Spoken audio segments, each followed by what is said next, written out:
नमस्कार, आदाब, सत श्री अकाल। मैं हूं आपके साथ मोहसिन खान। प्रदेश की राजधानी लखनऊ में एक ऐसी घटना हुई जिसने पूरे पुलिस महकमे को हिला कर रख दिया, क्योंकि घटना किसी नॉर्मल जगह नहीं बल्कि एक खास जगह पर हुई है। OCR building. जी हाँ, ये वही ओसीआर बिल्डिंग है जहां पर विधायकों को आवास आवंटित किए जाते हैं, यानी कि जो भी उत्तर प्रदेश से की विधानसभाओं से चुनकर जो विधायक जो विधानसभा में पहुंचते हैं, उन्हें इस ओसीआर बिल्डिंग में आवास आवंटित किए जाते हैं और इसे विधायक निवास भी कहा जाता है। और इसी विधायक निवास में जो है, आज सुबह के वक्त एक 25 से 30 साल का एक युवक की डेड बॉडी वहाँ से मिली और उस डेड बॉडी मिलने के बाद जो है पुलिस ने अपने तफ्तीश शुरू की और तफ्तीश शुरू करने के बाद में तमाम कड़ियों को जोड़ना शुरू कर दिया। डॉग स्क्वाड से लेकर फॉरेंसिक टीम वहाँ पर पहुँची और शव की शिनाख्त कराने की काफ़ी कोशिश की, लेकिन अभी शिनाख्त नहीं हो पाई है क्योंकि युवक के शरीर पर काफ़ी चोट के निशान भी हैं। और सबसे बड़ी बात यह है कि विधायक निवास परिसर की जो सीढ़ी है वहाँ पर इस युवक का जो शव वहाँ से बरामद हुआ है, लखनऊ की ओसीआर बिल्डिंग। लेकिन ओसीआर बिल्डिंग को यूँ तो बड़े अरमानों से बनाया गया था, एक सपनों के महल की तरह बनाया गया था, ताकि जो भी विधायक विधानसभा से चुनकर यहाँ आएंगे लखनऊ में, जब वो रहेंगे, जब विधानसभा का सत्र चल रहा होगा तो वो यहाँ पर अपना आराम करेंगे, यहाँ रह सकते हैं। लेकिन अब सवाल ये उठता है कि आखिरकार ये ओसीआर बिल्डिंग जिसे सपनों के महल के तौर पर देखा जा रहा था, वहाँ चीख पुकार क्यों मचने लगी? चीख पुकार इसलिए कह रहा हूँ मैं क्योंकि ये पहली घटना नहीं है ओसीआर बिल्डिंग में कि इस तरह से युवक का या किसी और व्यक्ति का शव बरामद हुआ हो। इससे पहले भी ओसीआर बिल्डिंग में कई घटनाएं हो चुकी हैं और ये ओसीआर बिल्डिंग कब्रगाह बनती जा रही है। कब्रगाह इसलिए बनती जा रही है क्योंकि यहाँ एक नहीं, दो नहीं, बल्कि 5 से 6 वारदातें पहले हो चुकी हैं। और इन वारदातों में सबसे बड़ी बात यह है कि कई चीज़ें एक समानता के तौर पर देखी जाती हैं। कहानी की शुरुआत मैं कर रहा हूँ और कहानी शुरू होती है 4 फरवरी 1996 से। 4 फरवरी 1996 को इसी ओसीआर बिल्डिंग का बी टावर से एक सिर कटी लाश बोरे में बंद करके नीचे फेंकी जाती है।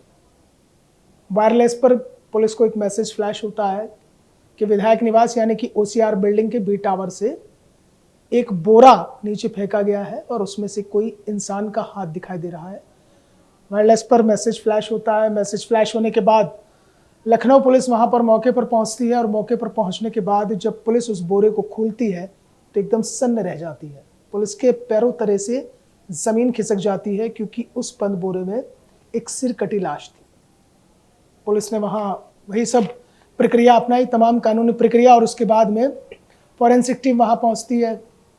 फॉरेंसिक टीम आती है। फॉरेंसिक टीम आने के बाद जांच पड़ताल करती है, पूरे क्राइम सीन को देखती है। अब चूंकि उस जमाने में मोबाइल फोन तो बहुत ना के बराबर थे, तो ऐसे में बड़ी दिक्कत हो गई थी कि आखिरकार मरने वाला व्यक्ति कौन है और ये सिरकटी लाश किसकी है। क्योंकि पुलिस उस वक्त लाश की तलाशी लेती है तो उसमें एक जेब के अंदर एक केवल और केवल एक रुमाल मिलता है, उस रुमाल के अलावा और कुछ नहीं होता। पुलिस के सामने दिक्कत बड़ी थी क्योंकि कोई लीड नहीं मिल रही थी कि घटना का खुलासा कैसे किया जाए, कौन ये मरने वाला व्यक्ति है, कैसे ये व्यक्ति मरा, किसने इसकी हत्या की और फिर इसको यहाँ फेंक दिया। पुलिस की तफ्तीश धीरे धीरे आगे बढ़ रही थी।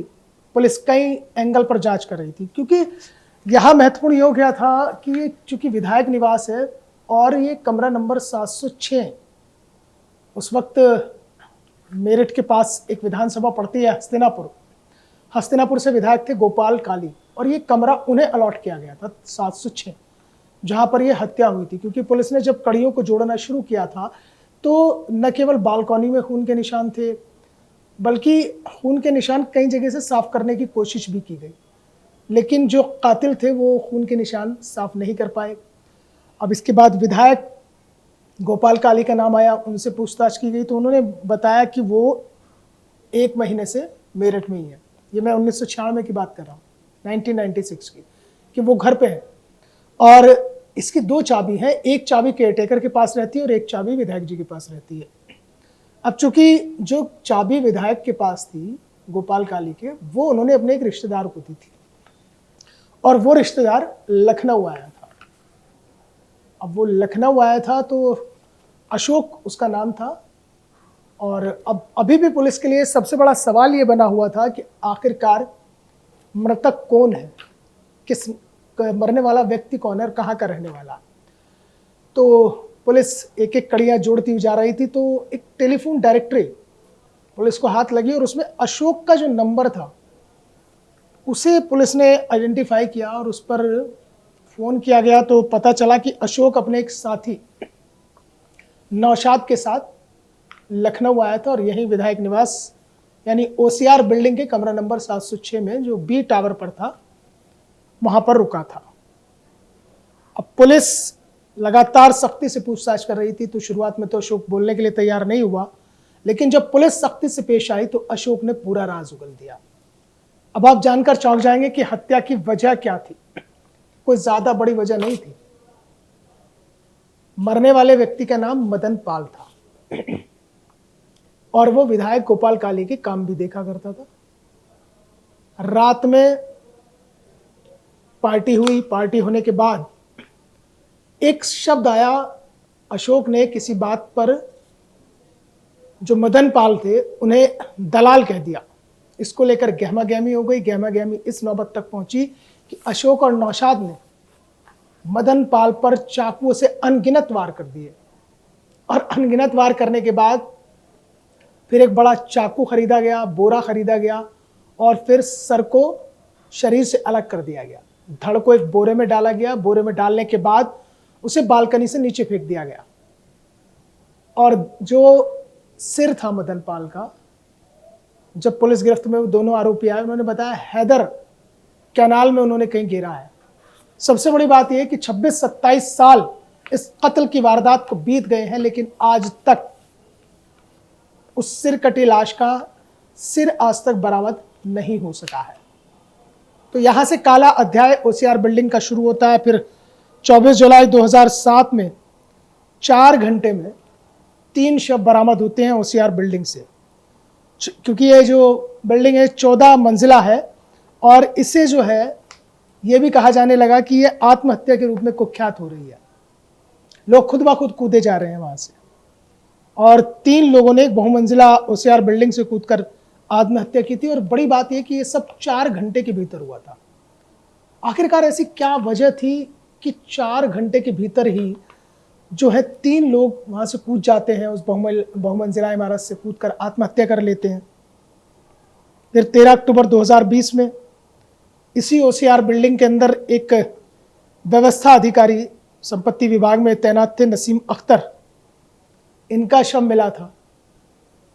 बताया जाता है कि नसीम अख्तर जो संपत्ति विभाग में व्यवस्था अधिकारी थे, ओसीआर बिल्डिंग में रुके हुए थे और जब पुलिस वहां पहुंचती है और शव बरामद होता है तो शव झुलसा हुआ और काफी दिन पुराना था और इस शव को शिनाख्त करने में पुलिस को काफी मशक्कत करनी पड़ी थी। और अब एक बार फिर से 17 सितंबर 2024 यानी कि राजधानी लखनऊ में फिर उसी ओसीआर बिल्डिंग में एक और हादसा और फिर यह बिल्डिंग सुर्खियों में। युवक की उम्र 25 से 30 साल बताई जा रही है और लेकिन शिनाख्त अभी नहीं हो पाई है क्योंकि उसके पास से भी कोई मोबाइल फोन या कोई पहचान पत्र नहीं मिला है। पुलिस घटना की जांच करी। अब आप ये देखिए, इस चीज में 2 बड़े महत्वपूर्ण पहलू आ गए हैं। जो घटना 4 फरवरी 1996 को हुई और ये घटना जो 17 सितंबर 2024 को हुई है, इन दोनों ही घटनाओं में जो मृतक है, मरने वालों के पास से कुछ भी ऐसी चीज बरामद नहीं हो पाई है जिससे उसकी शिनाख्त हो सके। 1996 में जो मदन पाल की हत्या की गई, सिर कटी लाश को बोरे में बंद करके फेंका गया, वहां से भी केवल और केवल एक रुमाल बरामद होता है उसकी जेब से। और ये जो 17 सितंबर यानी कि अभी जो लखनऊ में घटना हुई है ओसीआर बिल्डिंग में, उसमें भी उसके पास से ना कोई मोबाइल फोन है, ना कोई पहचान पत्र है। तो यानी ऐसा क्या है ओसीआर बिल्डिंग के पीछे जो कत्ल गारत का ये मंजर है और कत्ल की वारदातें लगातार बढ़ती जा रही हैं? क्या ओसीआर बिल्डिंग में ग्रहण लग गया है? क्या ओसीआर बिल्डिंग को किसी की नजर लग गई है? और सबसे बड़ी बात तो यह है कि आखिरकार ओसीआर बिल्डिंग में आम इंसान का प्रवेश कैसे हो पा रहा है? चर्चाएं तो ये भी थी कि कई साल पहले 4 लड़कियों ने इसी ओसीआर बिल्डिंग की 8 या 9 मंजिल से कूदकर आत्महत्या कर ली थी। लड़कियां विधायक निवास में क्या करने गई? लड़कियों की एंट्री कैसे हो गई? जिस तरह की चर्चाएं थी, इस तरह के दावे भी किए गए थे। तो कुल मिलाकर कहानी का सार जो मुझे समझ में आ रहा है कि कहीं ना कहीं ओसीआर बिल्डिंग जो प्रदेश की राजधानी लखनऊ में है और वहाँ पर जो विधायक निवास है उसके आसपास कुछ ना कुछ तो ऐसा है जो कत्ल की वारदातें बढ़ती जा रही हैं। आपको क्या लगता है, क्या आपका सोच और समझ, क्या आपका जहन कहता है कि इन घटनाओं के पीछे क्या कोई शातिर दिमाग है या कोई ऐसी शातिर है कि जो पर्दे के पीछे से सब खेल कर रहे हैं और कत्ल की ये वारदात हो रही है? आपको कैसी लगी हमारी स्टोरी, हमें कमेंट सेक्शन में कमेंट करके ज़रूर बताइए। मैं आपसे फिर मुलाकात करूंगा किसी और कहानी के साथ। जराइम की दुनिया से जुड़े हुए हर एक चेहरे को हम करेंगे बेनकाब। फिलहाल दीजिए इजाज़त, नमस्कार।